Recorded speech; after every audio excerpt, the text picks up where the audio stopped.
You know it's a Fox film when you hear Alfred Newman's Street Scene, the most familiar musical composition in all film noir. It was used, I'm guessing, at least 10 times, just in crime pictures. In the original script by Ben Hecht and Charles Lederer, Nick dies at the end. Studio boss Darryl Zanuck changed it, fearing the film was too downbeat.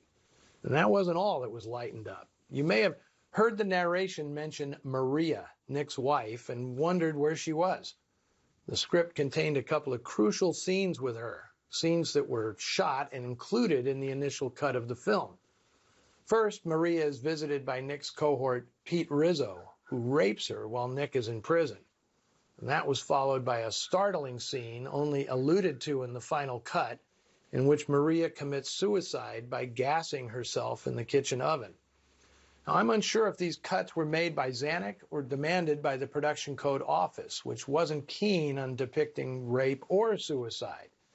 And Patricia Morrison performed all of this, and then had the misfortune of her only scenes in the film being cut. Morrison was snakebit as a movie actress.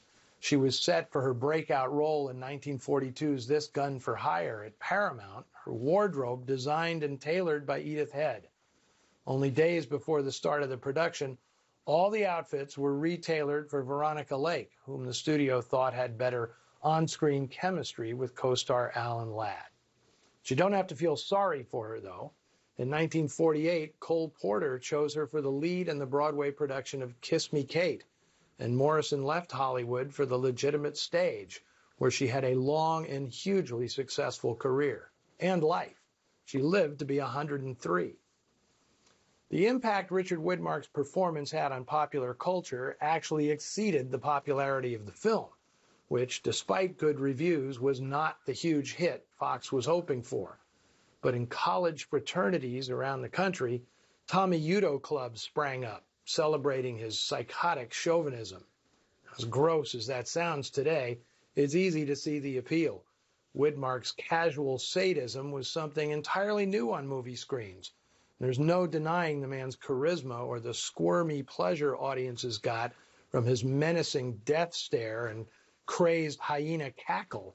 Even other actors were seduced. Ida Lupino left Warner Brothers to make Roadhouse at Fox when she was promised Widmark would be her co-star. Actors loved the dangerous energy he brought to the set, and that he was nothing like that in real life, where he earned a reputation as one of the nicest guys in the business. As for Kiss of Death's most famous scene, I learned an interesting bit of trivia from Colleen Gray.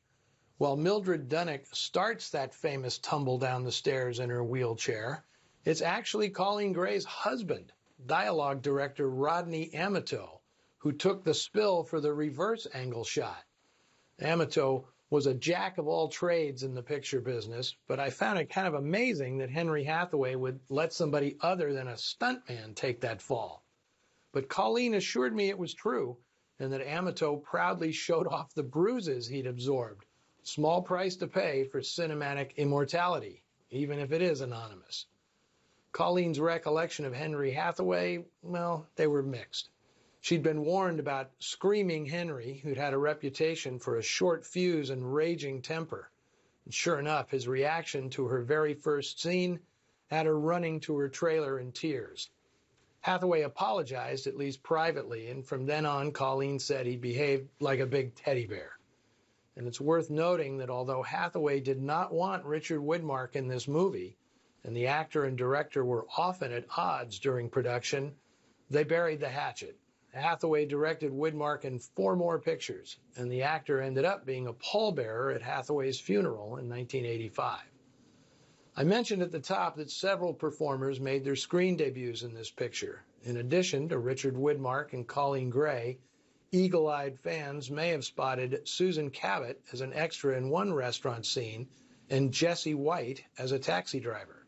Well, that's it for this week. Share some holiday cheer with fellow Noir Alley fans on the Noir Alley Facebook page and Twitter feed, and then let's reconvene next week for what some fans consider the ultimate example of film noir, Detour, featuring a performance by Ann Savage that's a ferocious female counterpart to Tommy Udo. Until then, I wish everyone a happy and healthy holiday. Stay safe. Try to stay sane.